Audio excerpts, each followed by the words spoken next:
Kung nakikita ngayon ay ang ating UNTV Radio Mobile Booth na kasalukuyang nariyan sa Tatalon, Quezon City. Mobile radio booth sa buong Pilipinas, yes. Sinasaro ngayong araw ang UNTV Radio Mobile Booth at bilang parte ng safety protocol, Nagsilbing mata sa kalsada ng mga Pilipino. Tagapaghatid ng balita mula sa mga lansangan at kung nasaan ang mga malalaking pangyayari. Ito ang UNTV Radyo La Verdad 1350 Mobile Radio Booth. Kauna-unahan sa kasaysayan ng Philippine Broadcasting.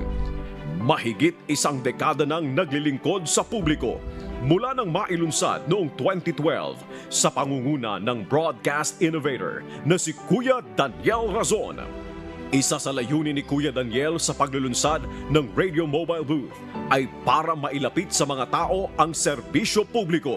Nakakapunta siya anywhere at na makakapaggawa ng broadcast. At the same time ay makakapagbigay ng public service sa ating mga kababayan sa pamamagitan ng pagsasayang papawid na nandun mismo yung stasyon sa lugar na kung saan nandun yung ating mga kababayan.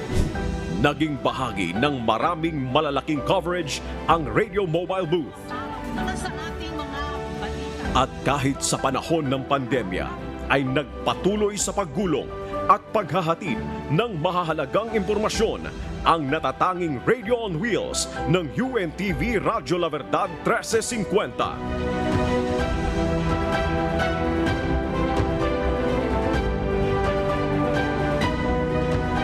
Ito ang UNTV Radio, Radio Mobile Booth. Magpapatuloy sa pag-arangkada at paglilingkod sa sambayanang Pilipino.